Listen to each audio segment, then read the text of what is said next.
नमस्कार, सियासी गलियारा देख रहे हैं आप। आपके साथ मैं हूं साकिब सुमन। सियासी गलियारे में हम आपको बताते हैं कि प्रदेश की राजनीति किस दिशा में आगे बढ़ रही है और किस तरीके से प्रदेश में लगातार एक के बाद एक बयानात सामने ऐसे आ रहे हैं जो प्रदेश की सियासत को और गर्म करते चले जा रहे हैं। चलिए अगले आधे घंटे में आपको एक बार फिर से रूबरू कराएंगे कि हरियाणा की सियासत का अपडेट क्या है।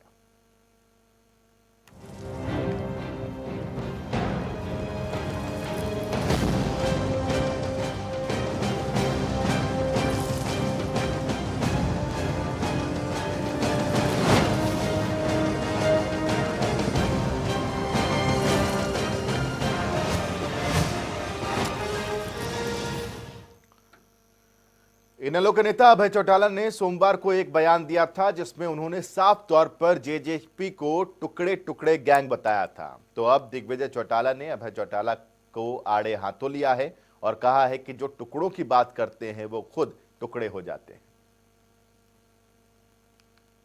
जिसने आपको कमजोर करने के लिए बीजेपी ने जिन लोगों को अपने हाथ की कठपुतली बनाया था, उसी बीजेपी ने इस पार्टी को कैसे खत्म किया जाए उसके लिए भी योजना बना चुकी है और बहुत जल्दी इस जेजेपी के टुकड़े टुकड़े हो जाएंगे। वैसे भी लोग इसको टुकड़े टुकड़े गैंग के नाम से जानते हैं और ये गैंग बिखरने वाला है। इसलिए आपको तो टारगेट कांग्रेस को और बीजेपी को करना चाहिए। ये शब्द जहर उगल रहे थे, जहर उगल रहे थे उस पार्टी के खिलाफ जिसके नेता कभी एक साथ चला करते थे। वो अलग हुए तो सरकार के साझेदार हो गए, अपनों के खिलाफ हो गए, परायों के करीब हो गए। अब चाचा ने भतीजे की जेजेपी को टुकड़ा टुकड़ा गैंग बताया तो भतीजा भी आग बबूला हो गया। जवाब देना लाजमी था क्योंकि राजनीति की ये रस्म है, वार पर पलटवार ना हो तो शायद राजनीति में से अपशगुन ही माना जाएगा। चाचा की बात पर छोटे भतीजे दिग्विजय चौटाला कहते हैं कि जो भी टुकड़े की बात करते हैं उनके खुद टुकड़े हो जाते हैं। जैसा वो कह रहे हैं कि जेजेपी के टुकड़े टुकड़े हो जाएंगे, या अर्थात टुकड़े टुकड़े गैंग उनने हमें कह दिया। टुकड़े टुकड़े आपने सुना होगा, प्रदेश की देश की जनता जानती है कि आवाज हमने टेलीविजन पे सुनी है। कश्मीर में देश विरोधी ताकतें, पाकिस्तान में तालिबान में हिंदुस्तान के खिलाफ, नागालैंड में हिंदुस्तान के खिलाफ बहुत से लोगों ने कहा कि हिंदुस्तान के टुकड़े टुकड़े कर देंगे। ये टुकड़े टुकड़े कहने वाली बात जिन्होंने भी इस देश में, इस दुनिया में कही है, उनके खुद टुकड़े टुकड़े हुए हैं। ये सारा विश्व जानता है। शायद चाचा भी समझ गए हों कि भतीजा क्या समझाना चाहता है, और आप अगर नहीं समझे तो जरा आगे भी सुनिए क्योंकि पिक्चर तो अभी बाकी है जनाब। दूसरा वर्ड उन्होंने यूज किया गैंग का। गैंग और गैंगस्टर्स से जिसका नाता रहा है, ये हरियाणा की प्रदेश की जनता भली भांति जानती है, हमारा तो रहा नहीं। डॉक्टर अजय सिंह चौटाला और जननायक जनता पार्टी की छवि क्या है, ये भी प्रदेश की जनता जानती है, और अभय सिंह चौटाला और उनके साथ जुड़े लोगों की छवि क्या है, ये प्रदेश की जनता जानती है, हमें कहने की जरूरत नहीं। इसलिए हमारी पार्टी पर उनकी राष्ट्रीय कार्यकारिणी, प्रदेश कार्यकारिणी में इतनी बड़ी डिबेट होना और इतनी चिंता वो हमारे बारे कर रहे हैं बड़ौदा के इलेक्शन के बाद भी, तो मुझे लगता है कि उन्हें ये ना कर परमात्मा सद्बुद्धि दे और अपनी पार्टी के बारे में सोचें। राजनीति में जब अपने गैर हो जाते हैं तो जुबान तल्ख हो ही जाती है, लेकिन इन बातों से इतर इन दोनों राजनीतिक दलों को इसका ख्याल रखना चाहिए कि कैसे अपनी सियासी जमीन को मजबूत किया जाए, क्योंकि बेशक प्रदेश में 4 साल बाद विधानसभा चुनाव होने हैं, लेकिन इस साल के अंत से लेकर अगले साल की शुरुआत तक हरियाणा में संविधान की सबसे छोटी इकाई का प्रतिनिधित्व भी चुना जाएगा। और हरियाणा का इतिहास कहता है कि छोटी इकाई जिसकी, बड़ी इकाई की जंग में उसी का पलड़ा भारी रहता है। ऐसे में एक को गठबंधन के धर्म को निभाना भी है और खुद को मजबूत भी करना है, तो दूसरे को अपनी खोई सियासी जमीन हासिल भी करनी है। और इन दोनों को यह भी याद रखना होगा कि मुकाबला सिर्फ इन दोनों में ही नहीं है। हरियाणा में कांग्रेस पिछले विधानसभा से लेकर बड़ौदा उपचुनाव तक बेहतर प्रदर्शन कर अपनी मौजूदगी को और बेहतर तरीके से दर्ज करा चुकी है। खैर, इस जुबानी जंग को कुछ यूं भी समझ सकते हैं कि बात निकली है तो दूर तलक जाएगी, या बातें हैं बातों का क्या। जनता टीवी के लिए चंडीगढ़ से पवन सिवर की रिपोर्ट। बड़ौदा उपचुनाव के बाद अब सबकी निगाहें कांग्रेस और बीजेपी की नई टीम पर है, लेकिन इन नई टीमों के गठन से पहले ओम प्रकाश धनखड़ और कुमारी सैलजा समेत तमाम नेता दिल्ली के चक्कर भी काट रहे हैं और ओपी धनखड़ और कुमारी सैलजा से पार्टी के कई और नेता मिल भी रहे हैं ताकि इस संगठन में भारतीय जनता पार्टी की टीम में और कांग्रेस की टीम में इन लोगों को भी मौका मिले। बड़ौदा उपचुनाव के बाद हरियाणा में बीजेपी और कांग्रेस में हलचल बढ़ गई है। दोनों पार्टियों की नई प्रदेश टीमों के गठन को लेकर गतिविधियां भी तेज हो गई है। ऐसे में नई टीमों का हिस्सा बनने के लिए दोनों दलों के नेता इन दिनों दिल्ली में आला नेताओं की परिक्रमा में जुट गए हैं। 9 दलों के नेता यहां अपनी पार्टी के नए प्रभारी से लेकर और कुछ प्रमुख नेताओं से मिलकर लॉबिंग कर रहे हैं। सूत्र बताते हैं कि बीजेपी प्रदेश अध्यक्ष ओम प्रकाश धनखड़ ने तो अपनी नई टीम बनाकर तैयार कर ली है, सिर्फ पार्टी हाईकमान की मुहर लगनी बकाया है। हरियाणा कांग्रेस की प्रधान कुमारी सैलजा ने भी अपनी प्रदेश टीम के गठन की प्रक्रिया शुरू कर दी है। हालांकि अब बीजेपी की नई टीम के बारे में ये भी कहा जा रहा है कि इस पर नए प्रदेश प्रभारी विनोद तावड़े की सहमति भी धनखड़ लेंगे। धनखड़ ने प्रदेश अध्यक्ष बनते ही पूर्व पार्टी अध्यक्ष की अतीत में हो गए खामियों को सुधारने का काम किया। पार्टी की मुख्य धारा से किसी न किसी वजह से अलग हुए नेताओं और कार्यकर्ताओं को उन्होंने गले लगाने का काम किया। अहीरवाल के दिग्गज नेता राव इंद्रजीत सिंह जिस स्थानीय नेता से चुनाव में नाराज हुए थे, उसे भी धनखड़ चेयरमैन बनवाने में कामयाब हुए।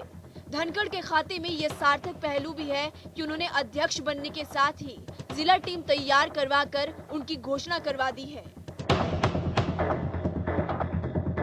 प्रदेश कांग्रेस अध्यक्ष कुमारी सैलजा ने भी अपनी नई प्रदेश टीम लगभग तैयार की हुई है, लेकिन ये टीम भी पार्टी के दिग्गज नेताओं की सहमति के बीच फंसी हुई है। प्रदेश प्रभारी विवेक बंसल और कुमारी सैलजा चाहते हैं कि प्रदेश कांग्रेस की नई टीम सभी प्रमुख कांग्रेस नेताओं की सहमति से बने। इसलिए उन्होंने नेता प्रतिपक्ष भूपेंद्र सिंह हुड्डा, कांग्रेस नेता किरण चौधरी, विधायक कुलदीप बिश्नोई से लेकर राष्ट्रीय महामंत्री रणदीप सुरजेवाला से भी 2 दौर की चर्चा कर ली है। बताया जा रहा है कि महासचिव जैसे कई पदों को लेकर अभी दिग्गज कांग्रेस नेताओं में सहमति नहीं बनी है। कुमारी सैलजा 4 सितंबर 2019 को प्रदेश कांग्रेस की अध्यक्ष बनी थी। तब से अब तक सैलजा बिना अधिकृत टीम के ही पार्टी गतिविधियां चला रही है। सैलजा और नए प्रदेश प्रभारी विवेक बंसल पर पार्टी कार्यकर्ताओं की तरफ से ये दबाव लगातार चल रहा है कि वे अपने प्रदेश, जिला और ब्लॉक स्तर की टीम गठित करें। सैलजा से पहले 5 साल प्रदेश अध्यक्ष रहे अशोक तंवर भी पार्टी नेताओं की आपसी गुटबाजी के चलते संगठन खड़ा नहीं कर पाए थे और एक बार फिर कांग्रेस उसी दौर से गुजर रही है। ब्यूरो रिपोर्ट, जनता टीवी। और इधर लव जिहाद के मसले पर कानून लाने के लिए हरियाणा सरकार ने पूरी तैयारी कर ली है। गृह मंत्री अनिल विज की गृह सचिव और डीजीपी समेत तमाम अधिकारियों के साथ बैठक भी हुई। इस दौरान अनिल विज ने क्या कुछ कहा, ये आपको सुनाते हैं। जिहाद पर एक सख्त कानून, ताकि कोई भी दबाव में, प्रलोभन में, षड्यंत्र से, प्यार के जाल में फंसाकर किसी का धर्म परिवर्तन ना कर सके। उसके लिए कानून बनाने के लिए आज विभाग की पहली बैठक हुई है, जिसमें हमने अनेक पहलुओं पर विचार किया है और ये तय किया है कि एक ड्राफ्टिंग कमेटी बनाई जाएगी इसका एक्ट बनाने के लिए, जो बाकी प्रदेशों के एक्ट का भी अध्ययन करेगी और उसमें सुझाएगी कि उसका प्रारूप क्या होना चाहिए। आगे बढ़े, इधर इंदुराज नरवाल ने बड़ौदा में जीत के बाद हरियाणा विधानसभा के विधायक पद की शपथ ले ली है। इस दौरान उनके साथ दीपेंद्र हुड्डा भी मौजूद रहे। इंदुराज जो हरियाणा विधानसभा के लिए सदस्य निर्वाचन हुआ हूँ, ईश्वर की शपथ लेता हूँ।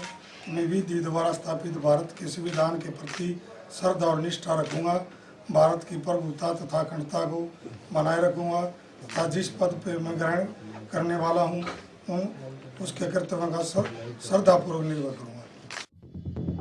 बड़ौदा भी फतेह हो गया, शपथ भी ले ली गई, बड़ौदा को विधायक भी मिल गया। बड़ौदा में जीत के बाद चंडीगढ़ में विधानसभा स्पीकर ने इंदुराज नरवाल को विधायक पद की शपथ दिलाई। इंदुराज नरवाल ने उन्हें विधायक चुनने पर सभी मतदाताओं का आभार व्यक्त किया। इंदुराज नरवाल ने कहा, मेरी जीत भूपेंद्र सिंह हुड्डा, दीपेंद्र सिंह हुड्डा, कांग्रेस पार्टी, किसान और मजदूर की जीत है। हल्का बड़ौदा के 36 बिरादरी को का धन्यवाद करता हूँ, हाथ जोड़कर नमन करता हूँ। और जो ये जीत है, ये जीत हमारे नेता जो 36 बिरादरी के नेता मेरे भगवान स्वरूप चौधरी भूपेंद्र हुड्डा की जीत है। यह जीत इस हरियाणा प्रदेश के उज्जवल भविष्य मेरे भाई दीपेंद्र हुड्डा की जीत है। यह जीत किसान की जीत है, मजदूर की जीत है, कांग्रेस पार्टी की जीत है और एक गरीब मजदूर की जीत है। वहीं दीपेंद्र हुड्डा भी इस मौके पर मौजूद रहे और उन्होंने कहा कि बड़ौदा के सभी मतदाताओं का आभार व्यक्त करते हैं जो इतने बड़े बहुमत से कांग्रेस उम्मीदवार इंदुराज नरवाल को विजयी बनाया। बड़ौदा चुनाव का नतीजा संकेत है कि गठबंधन सरकार ने लोकप्रियता को खोया है। सबसे पहले आप लोग के माध्यम से हम हरियाणा प्रदेश के लोगों का, खास तौर पे बड़ौदा विधानसभा क्षेत्र के 36 बिरादरी के एक मतदाता का धन्यवाद करते हैं, जिनका इतना साथ और समर्थन मिला, इतना आशीर्वाद मिला और एक बड़े बहुमत से वहाँ हमारे उम्मीदवार इंदुराज नरवाल जी भालू जो आपके समक्ष हैं, उनको चुनने का और विधानसभा में भेजने का काम किया। ये चुनाव का जो नतीजा आया है, ये एक संकेत है कि कितनी तेजी से इस सरकार ने अपनी लोकप्रियता को खोया है। हरियाणा में जो 4 साल की सरकार शेष हो, उसके बावजूद गठबंधन भी हो गया हो। विधानसभा के चुनाव में अलग अलग पार्टियां लड़ी थी, जेजेपी और बीजेपी अब दोनों एक हो गई हो, गठबंधन बनाने के बाद सरकार बनाई हो, 4 साल शेष हो और उसके बावजूद इतने बड़े बहुमत से लोगों ने हराया। ये लोगों ने इस सरकार के खिलाफ अविश्वास व्यक्त किया है। वहीं साथ ही उन्होंने कहा कि 4 साल सरकार के बाकी बचे हुए हैं, इसके बावजूद उपचुनाव में गठबंधन सरकार की हार हुई है। लोगों ने सरकार के खिलाफ अविश्वास व्यक्त किया है और सरकार के तमाम हथकंडों के बावजूद बड़ौदा की जनता ने कांग्रेस का साथ दिया है। इस सरकार की कार्यशैली के खिलाफ, इस सरकार के कारनामों के खिलाफ प्रलोभन दिया, अविश्वास व्यक्त किया और सारे हथकंडों को प्रलोभन दिए गए, बड़े बड़े प्रलोभन दिए गए। जैसे मलिक साहब कह रहे हैं, हर तरह के हथकंडे इन लोगों ने अपनाए, मगर लोगों ने सभी प्रलोभनों को, हर सारे हथकंडों को नकारते हुए विश्वास व्यक्त किया। कांग्रेस पार्टी में चौधरी भूपेंद्र सिंह हुड्डा जी नेतृत्व में, भाई इंदुराज में, सब में विश्वास व्यक्त किया। ये हरियाणा की राजनीति में परिवर्तन का बिगुल बड़ौदा वासियों ने बजाने का काम किया है। वहीं विधानसभा स्पीकर ज्ञानचंद गुप्ता ने खुशी जताते हुए कहा कि विधानसभा में एक संख्या की कमी थी और वो भी पूरी हो गई। मुझे आज खुशी है कि आज जो हमारी विधानसभा के अंदर एक कमी आई थी, एक संख्या की कमी आई थी, वो आज वो कमी पूरी हो गई है। इंदुराज नरवाल विधिवत रूप से बड़ौदा के विधायक बन गए, हरियाणा विधानसभा के सदस्य बन गए। बड़ौदा की जनता ने जिस उम्मीद से उन्हें अपना विधायक चुना, वो उस उम्मीद पर खरा उतरते हैं या नहीं, ये तो आने वाला वक्त ही बताएगा। जनता टीवी के लिए चंडीगढ़ से पवन सिवर की रिपोर्ट। इस शपथ ग्रहण में एक, अगर आपने बयान को शिद्दत से और गौर से सुना होगा, तो इंदुराज नरवाल फिर से क्रेडिट सिर्फ और सिर्फ भूपेंद्र हुड्डा और दीपेंद्र हुड्डा को दे रहे हैं। कुमारी सैलजा का जिक्र तक उन्होंने एक बार फिर से नहीं किया। इससे पहले भी जब चुनाव वो जीते थे, तब भी उन्होंने जो स्टेटमेंट दिया था, उसमें भूपेंद्र सिंह हुड्डा और दीपेंद्र हुड्डा का ही नाम लिया था। उस वक्त भी सवाल उठा था कि आखिर कुमारी सैलजा का नाम क्यों नहीं लिया गया। क्या इसे कांग्रेस के अंदर दरार का नाम अगर ना दें तो क्या दें, एक अहम मसला है। इधर मुख्यमंत्री मनोहर लाल और परिवहन मंत्री मूलचंद शर्मा समेत तमाम अधिकारियों ने डीटीओ के साथ मीटिंग की और आने वाले वक्त में अवैध वाहन चालकों पर कैसे शिकंजा कसा जाए, इस पर चर्चा की।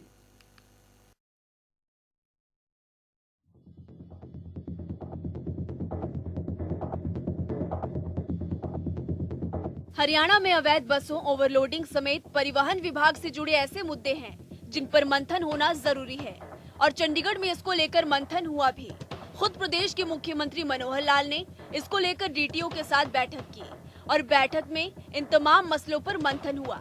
मुख्यमंत्री के साथ डीटीओ की बैठक के बाद परिवहन मंत्री मूलचंद शर्मा ने बताया कि प्रदेश में ओवरलोडिंग, अवैध वाहन चालकों पर शिकंजा कसने का सरकार ने फैसला लिया है। सरकार को चूना लगाने वाले अवैध वाहनों के साथ अब सख्ती से पेश आया जाएगा। हरियाणा प्रदेश में जो भी ओवरलोडिंग, अवैध बस जो सरकार को चूना लगाते हैं उसके संदर्भ में मीटिंग ली है और सख्ती के साथ ये कार्रवाई करेंगे।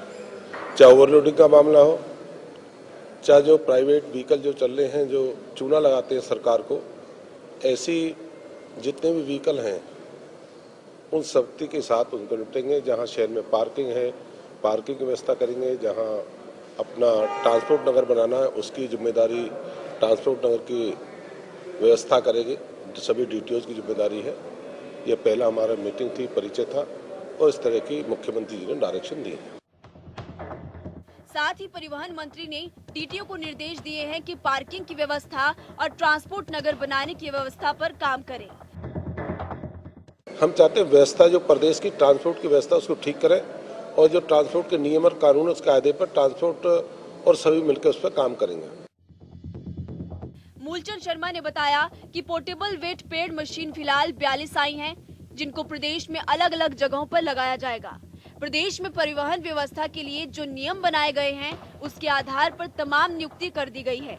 मूलचंद शर्मा ने बताया जो नया प्रयोग किया गया है उसके नतीजे सकारात्मक मिले हैं। पिछले 1 महीने में 8 करोड़ का राजस्व चालान के माध्यम से मिला है। कई बार ट्रक में वेट करना पड़ता है, काउंटर पे जाना पड़ता है। इसके क्या है कि नीचे लगाते हैं और उससे सारा क्या है कि वेट का पता चल जाए आपकी गाड़ी में कितना वेट है।